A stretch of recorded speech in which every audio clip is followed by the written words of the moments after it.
Assalamualaikum warahmatullahi wabarakatuh. Perkenalkan, nama saya Widya Stenisi. Saya dari kelas akuntansi malam 2. Saya akan mempresentasikan materi tentang akidah Islamiyah. Pertama, makna akidah. Makna akidah berasal dari bahasa Arab yang artinya arabtu atau ikatan, ajasmu atau keyakinan yang mantap, dan al-ahdu atau janji. Dalam istilah artinya sesuatu yang dibenarkan oleh jiwa, hatinya merasa tenang karenanya, menjadi suatu keyakinan bagi pemiliknya dan tidak dicampuri dengan keraguan sedikit pun. Yang kedua ada sumber-sumber akidah Islamiyah. Beberapa sumber akidah Islamiyah yaitu berasal dari Al-Quran, berasal dari As-Sunnah atau An-Nabiyah, dan berasal dari Al-Ijma. Ketiga ada pilar-pilar akidah Islamiyah. Yang pertama, keyakinan kepada Allah Subhanahu wa taala sebagai pencipta, pemilik, pemberi petunjuk, pemberi rezeki, penguasa, pengatur dan pembimbing. Quran surah 4 ayat 136. Wahai orang-orang yang beriman, tetaplah beriman kepada Allah dan Rasul-Nya dan kepada kitab yang Allah turunkan kepada Rasul-Nya dan kitab yang Allah turunkan sebelumnya. Barang siapa yang kafir kepada Allah, malaikat-malaikatnya, kitab-kitabnya, dan rasul-rasulnya, dan hari kemudian, maka sesungguhnya orang itu telah sesat sejauh-jauhnya. Yang kedua ada keyakinan atau iman kepada malaikat Allah. Sebagai makhluk yang diciptakan Allah dari cahaya untuk beribadah kepadanya, Quran surah 2 ayat 97-98. Katakanlah, barang siapa yang menjadi musuh Jibril, maka Jibril itu telah menurunkannya Al-Quran ke dalam hatimu dengan seizin Allah, membenarkan apa kitab-kitab yang sebelumnya dan menjadi petunjuk serta berita gembira bagi orang-orang yang beriman. Barang siapa yang menjadi musuh Allah, malaikat-malaikatnya, rasul-rasulnya, Jibril dan Mikail, maka sesungguhnya Allah adalah musuh orang-orang kafir. Pilar akidah Islamiyah yaitu iman kepada semua kitab yang diturunkan Allah kepada para nabi dan rasul yang menerimanya. Quran surah 4 ayat 136. Wahai orang-orang yang beriman, tetaplah beriman kepada Allah dan Rasul-Nya dan kepada kitab yang Allah turunkan kepada Rasul-Nya serta kitab yang Allah turunkan sebelumnya. Barang siapa yang kafir kepada Allah, maka sesungguhnya orang itu telah sesat sejauh-jauhnya. Pilar iman kepada para rasul. Quran surah kedua ayat 98. Barang siapa yang menjadi musuh Allah, malaikatnya, rasulnya, Jibril dan Mikail, maka sesungguhnya Allah adalah musuh orang kafir.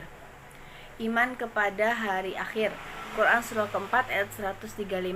Wahai orang yang beriman, jadilah kamu orang-orang benar, penegak keadilan, menjadi saksi Allah, biarkan terhadap dirimu sendiri atau bapak, ibu, dan kaum kerabatmu. Jika ia kaya ataupun miskin, maka Allah lebih tahu kemaslahatannya. Maka janganlah kamu mengikuti hawa nafsu karena ingin menyimpang dari kebenaran. Dan jika kamu memutarbalikkan kata-kata atau enggan menjadi saksi, maka sesungguhnya Allah adalah Maha Mengetahui segala yang kamu kerjakan. Iman kepada qada dan qadar Allah Subhanahu wa taala.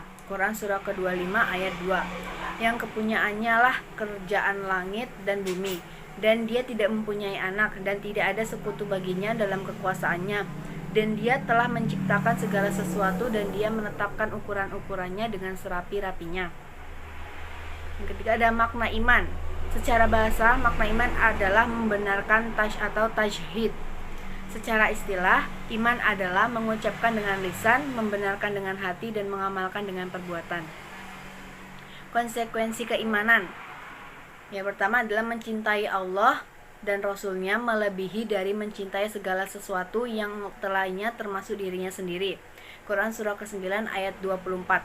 Katakanlah, jika bapak-bapak, anak-anak, saudara-saudara, istri-istri, kaum keluargamu, harta kekayaan yang kamu usahakan, perniagaan yang kamu khawatirkan kerugiannya, dan tempat tinggal yang kamu sukai adalah lebih dari kamu cintai dari Allah dan Rasul-Nya dan dari berjihad di jalannya, maka tunggulah sampai Allah mendatangkan keputusannya. Dari Allah tidak memberi petunjuk kepada orang-orang yang fasik. Yang kedua ada mendengar dan mentaati semua yang datang dari Allah dan Rasul-Nya tanpa merasa berat dan tanpa memilah-milah. Quran surah ke-24 ayat 51 sampai 52. Sesungguhnya jawaban orang-orang mukmin bila mereka dipanggil kepada Allah dan Rasul-Nya agar Rasul menghukum atau mengadili di antara mereka, ialah ucapan, kami mendengar dan kami patuh, dan mereka itulah orang-orang yang beruntung. Dan barang siapa yang taat kepada Allah dan Rasul-Nya, dan takut kepada Allah dan bertakwa kepadanya, maka mereka adalah orang-orang yang mendapat kemenangan. Quran surah ke-33 ayat 36. Dan tidaklah patut bagi anak-anak laki-laki yang mukmin dan tidak pula bagi perempuan yang mukmin, apabila Allah dan Rasul-Nya telah menetapkan suatu ketetapan, akan ada bagi mereka pilih yang lain tentang urusan mereka. Dan barang siapa yang mendurhakai Allah dan Rasul-Nya, maka sungguhlah dia telah sesat yang nyata. Konsekuensi keimanan. Yang pertama ada ridha terhadap semua yang datang dari Allah, SWT, dan Rasul-Nya, baik hal yang disukai maupun tidak disukainya, tanpa menghilangkan usaha. Quran surah ke-33 ayat 36. Tidak patutlah bagi anak laki-laki yang mukmin dan tidak pula bagi perempuan yang mukmin, apabila Allah dan Rasul-Nya telah menetapkan suatu ketetapan, akan ada baginya mereka pilihan yang lain tentang urusan mereka. Dan barang siapa yang mendurhakai Allah dan Rasul-Nya, maka sesungguhnya ia telah sesat yang nyata.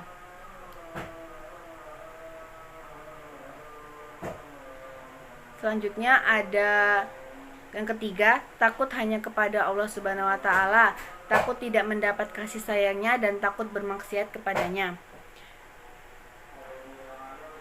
Yang keempat ada berhukum dengan syariat Allah dan menolak hukum yang bertentangan dengan syariatnya.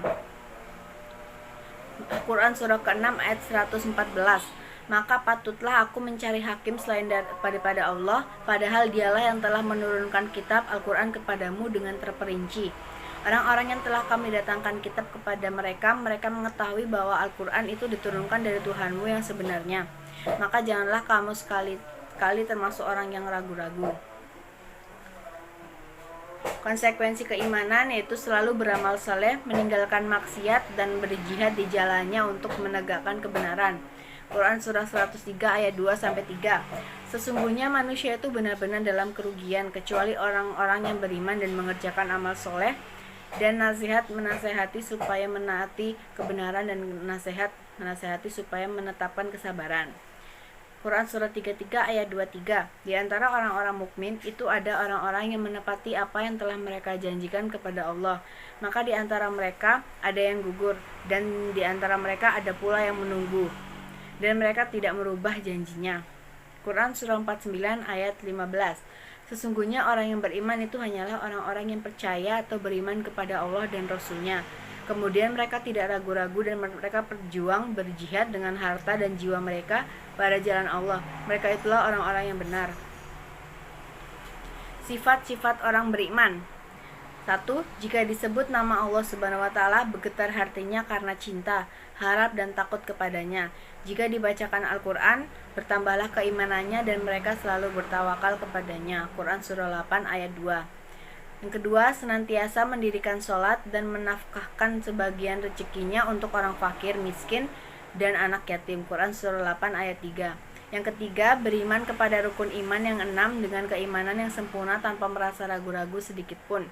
Berjihad dengan harta dan jiwa raga untuk menegakkan kebenaran. Hal-hal yang dapat meningkatkan keimanan. Beberapa hal yang dapat meningkatkan keimanan yaitu 1. Ilmu, yaitu meningkatkan ilmu tentang mengenal Allah. Semakin tinggi ilmu pengetahuan terhadap Allah dan kekuasaannya, maka semakin bertambah iman, penanggungan, serta takut kepadanya. Quran surah 35 ayat 28. Yang kedua, merenungkan ciptaan Allah Subhanahu wa Ta'ala, keindahannya, keanekaragamannya, dan kesempurnaannya. Quran surah 3 ayat 191-192. Yang ketiga, senantiasa meningkatkan ketakwaan, meninggalkan maksiat dan kepadanya. Quran surah 83 ayat 14. Buah keimanan. 1. Membebaskan jiwa dari perbudakan manusia dan semua makhluk menuju kemerdekaan yang hakiki, yaitu penambahan kepada Allah semata-mata. Kisah Rabi'ul bin Amir. Yang kedua, membangkitkan keberanian untuk membela kebenaran, tidak takut mati, serta cinta syahid, karena yang memberi umur, rezeki, manfaat, dan bahaya hanyalah Allah Subhanahu wa Ta'ala. Quran surah keempat ayat 78. Di mana saja kamu berada, kematian akan mendapatkan kamu. Tadipun kamu di dalam banteng yang tinggi lagi kokoh. Quran Surat 3 ayat 145. Sesuatu yang bernyawa tidak akan mati melainkan dengan izin Allah sebagai ketetapan yang telah ditentukan waktunya. Barang siapa menghendaki pahala dunia, niscaya kamu berikan kepadanya pahala dunia itu. Dan barang siapa yang menghendaki pahala akhirat, kami berikan pula kepadanya pahala akhirat itu, dan kami akan memberi balasan untuk pada orang-orang yang bersyukur. Buah keimanan 3. Merasa tenang karena jelas tujuannya hidup. Ia akan mendapatkan kebaikan di dunia sebelum di akhirat berupa perlindungan, petunjuk, pertolongan, penjagaan, dikokohkan kedudukannya, diberkahi baik dari langit maupun bumi. Yang keempat, ada hidupnya dalam kesenangan lahir dan batin karena hidup dalam cahaya hidayah Allah sehingga ia tidak menzelimi dirinya sendiri dan orang lain. Quran Surah ke-48 ayat 4. Dialah yang telah menurunkan ketenangan ke dalam hati orang-orang mukmin supaya keimanan bertambah di samping keimanan mereka yang telah ada. Dan kepunyaan Allah lah tentara langit dan bumi, dan adalah Allah Maha mengetahui lagi Maha bijaksana. Sekian materi dari saya. Terlebih terkurang saya mohon maaf. Wassalamualaikum warahmatullahi wabarakatuh.